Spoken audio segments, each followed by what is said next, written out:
Hello everyone.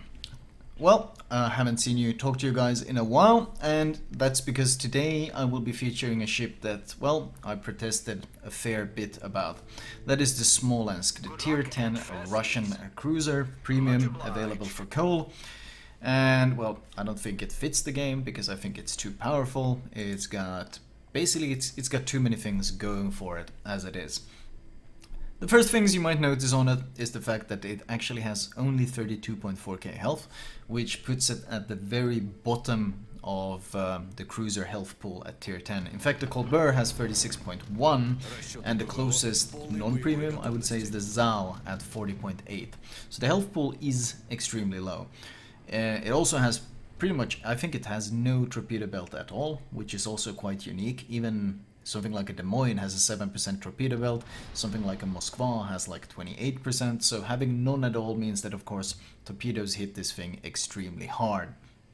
The Citadel armor is only about 70-80 millimeters, and it does extend a fair bit above the waterline, which of course means that, well, Citadel damage, well, it's very easy to get Citadel damage on it, even destroyers will be able to penetrate. The deck and the upper belt armor is 30 millimeters though, which is pretty standard for cruisers, so if you do angle, you will be able to bounce anything except Republic, Yamato Musashi type of AP, and of course Conquer, Ohio, whatever ships they're going to be adding. Now, what is atypical is that the bow and the stern armor is only 16 millimeters.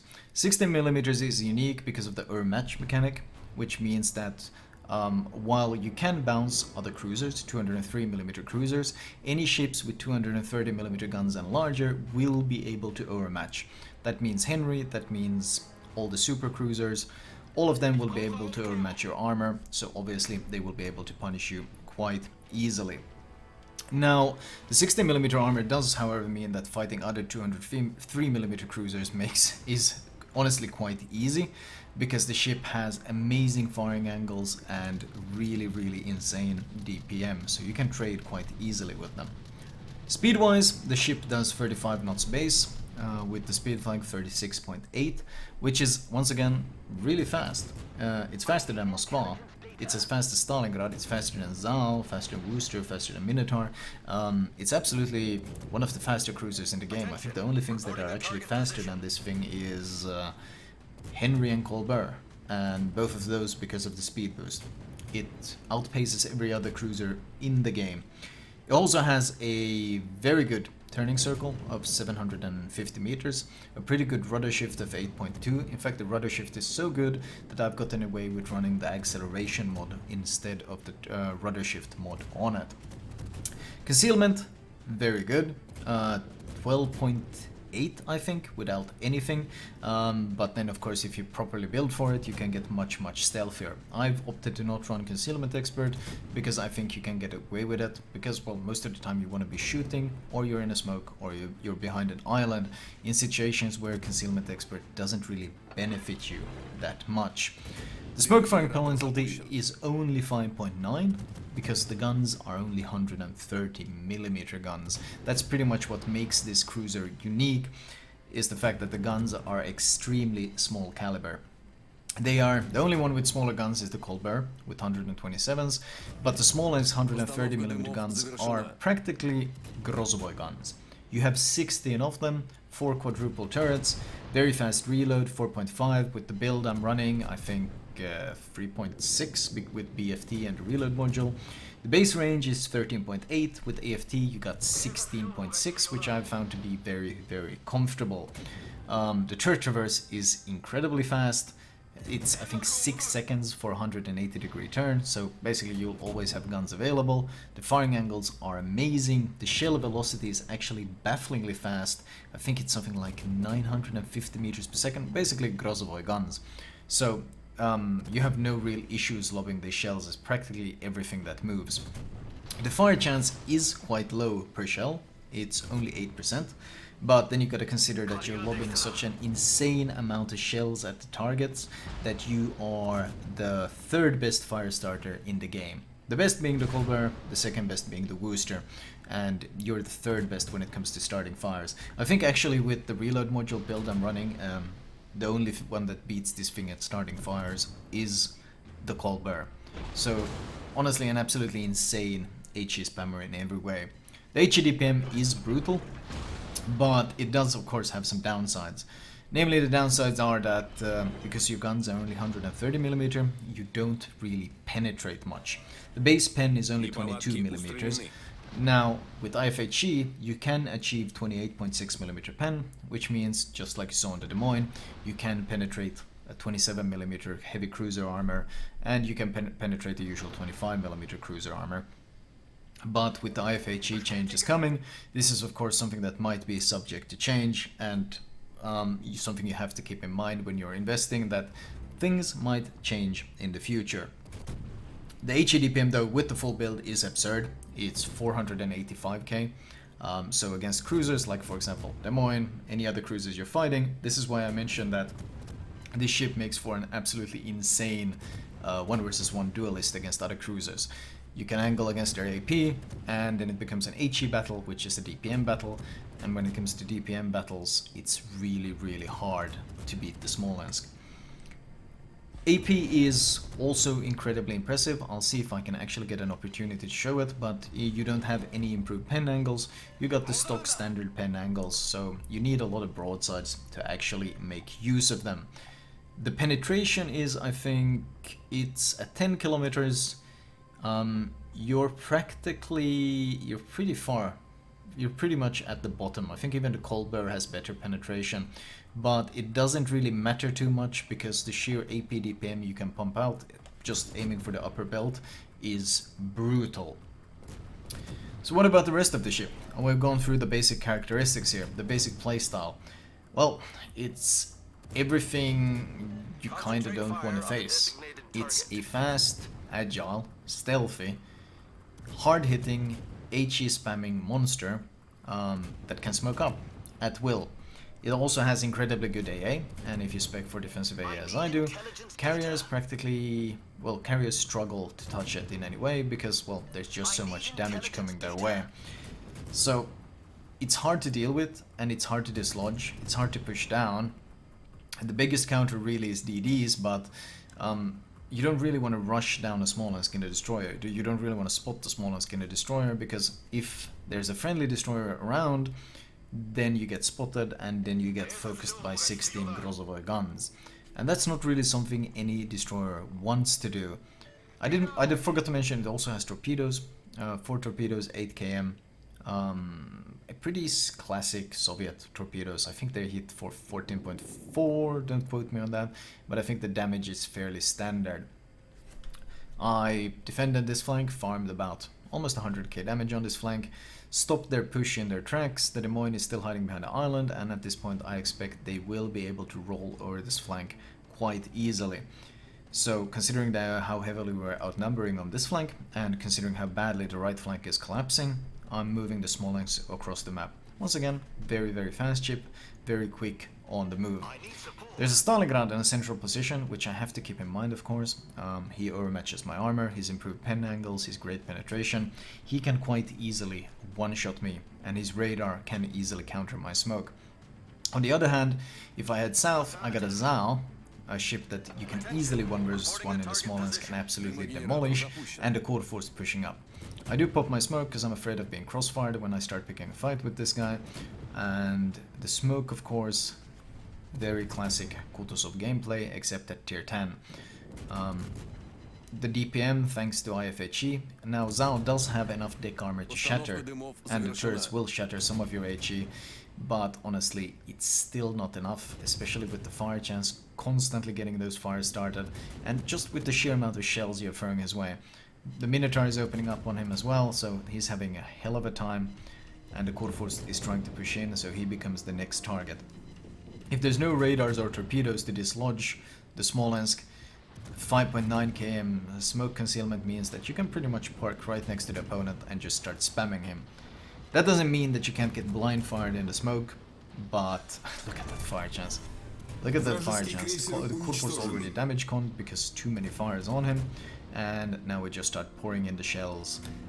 I know kinda where he is. I'm keeping an eye out on what the Stalingrad is doing to make sure I don't get flanked from him. The carrier should spot this guy soon. Not that it matters because I'm throwing out so many shells that I'm still hitting him. We get one fire. He's running fire prevention, which is a bit annoying. He's also blind firing, which can be scary. Meanwhile, on the minimap, we can see that Stalingrad is actually giving broadside, and he's within radar range. Not wanting to take any risks, we're gonna switch to AP, and I will actually get an opportunity to show you guys the AP penetration on this ship, or the AP damage on this ship. And it's honestly, if you get broadsides, it is quite disgusting, as this poor Stalingrad gets to display right now. Oh, not as much damage as I'd hoped. I've gotten like 8-9k volleys. These are only 4k volleys maybe. Oh, never mind. Okay, I'm not sure exactly how that happened, but you get the idea. The AP is just as disgusting as the HE. We will park behind the smoke that the Minotaur left, and we'll go back to farming the Kurfürst, who's parked behind the island and still trying to cap the objective. At this point, we're already up to a good 177,000 damage, and the damage just keeps pouring in, as does the fire chance. Normally, sometimes you don't even use the heals at all. In fact, most of the games in the Smolensk, I use all 3 of my smokes, and then when the smokes are over, I play it like an open water cruiser, and I use my heals towards the end of the game. That's pretty much been a standard Smolensk gameplay, and honestly, it just goes to show that this ship could probably do perfectly fine without the smoke. It would probably be stupidly strong even without the smoke, but they still felt the need to include it. And it's painful to play against. It's rough to play against, especially with all the other smoke ships, all the islands, all the everything you can park behind that you can utilize. We're broken way past 200k at this point. It's still a fairly close game, so there's still plenty of damage on the map for us to farm. Even ships that are considered extremely hard to kill, like the Kremlin for example, the Smolensk can fairly effectively burn the Kremlin to death, simply because it starts so many fires. Kremlin damage comes once, then you get additional fires, and even with the low cooldown, there's still significant amounts of damage being dealt, as I might be able to show you guys here. A Kremlin and a Hindenburg is pushing through the center of the map, and they're trying to push into our objective, chasing the Sovietsky Soyuz. Now Kremlin, of course, is another ship that I consider far too powerful right now. Strange pattern that's developing here with the really powerful ships being all Soviet lately. Anyway, the Kremlin is pushing in, he's got a fire going, and look at that DPM. Once the AR kicks in, when you go low HP, it becomes even nastier. But even now, the sheer amount of shells that you throw out on something like a Kremlin, even with him shattering, it doesn't really matter. Because once you start hitting, the fires instantly start burning. And that's really what this thing does so well. If you get shatters, you get fires. If you don't get shatters, then the thing just melts. Sovietsky Soyuz goes down to the combined firepower, but now the Hindenburg is caught nose in, and he's going to become our next target. And the damage is, once again, completely brutal. We're parked in a smoke. Some carrier tries to do something, but with the Minotaur, Hindenburg, and the Smolensk combined, the planes quite easily get shredded. That's the high caliber. I think his damage come to fire, not that it matters. He's going to burn to death, and the Hindenburg has no chance. In fact, the Smolensk, I've fought Hindenburgs in the open, and honestly I just park, stationary, angled, and I make it the 1 versus 1 fight in DPM, and the Hindenburg melts, whereas I lose maybe half my health, and then I pop a heal. It's extremely one-sided. Hindenburg goes down. At this point the Kremlin realizes he can't stick around, so he's running off. I'm trying to get a fire on him, trying to chase him down, trying to secure this. We need these points to make it into a win, because we're still behind on points at this point. 5 minutes to go, 240k damage racked up. This is kind of what I meant though, that concealment expert isn't really that valuable on this ship, because you just spend so much time shooting. You shoot and you shoot and you shoot, and if you're detected, well, it's because you're not in a smoke, you're not behind an island, and concealment expert would actually have no impact whatsoever. You want to be shooting in the ship. That's a core point on any of these high volume DPM spamming type of cruisers, like the Worcester, like the Harugumo. Well, not really a cruiser, but you get what I mean. You want to do nothing but deal damage, and if you like the Kutuzov, you will like the Smolensk. Back when Kutuzov was first introduced, I said buy the ship. It's really good. You should absolutely get it. Some people listened, some people didn't. Now I'm gonna say the exact same thing about the Smolensk. This ship is stupid. I don't really understand the logic behind it though, because Torps coming in means the Shimakaze is around. I don't really understand the logic behind adding this ship though, because back in the day when they introduced the Kutuzov, they had to pull it from sales because, well, apparently the combination of smoke and HE was just too good, and they couldn't allow it. They still put it on Christmas crates and such things, and still allowed people to get it through other means, kind of cashing in on what was obviously a too strong premium, even though they kind of pulled it from the store. Then Royal Navy cruisers came, they tested HE on them.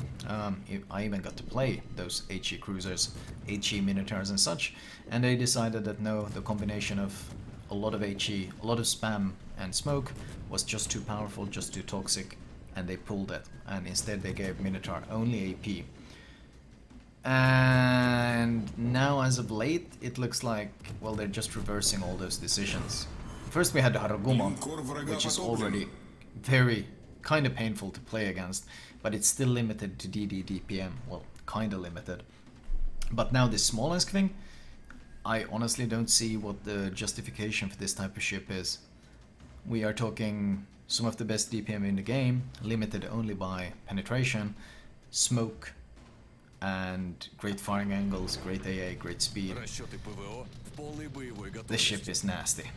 This ship is stupid. I played the ship today. I think I played 7 or 8 games today, and my average damage is 206,000, and that's including games that were decided very quickly because my team just won so quickly. That's stupid. Especially because the skill cap to play the Smolensk is really not that high. It's very basic gameplay. It's you find a good position, you slow down, you smoke, and then you start farming. Even worse is if you division with something like, let's say, DD or anything that has a smoke, and then you can like share smokes with him, and you can use his spotting and such things. It just becomes really stupid really quickly. Kremlin shoots, we have to angle away once again. We don't have a lot of health pool. I think the Shima managed to dodge most of our shells. I thought it was stationary, but he did actually accelerate to dodge. I still want 2 things though in this game. I want my Kraken, and I want my 300k damage.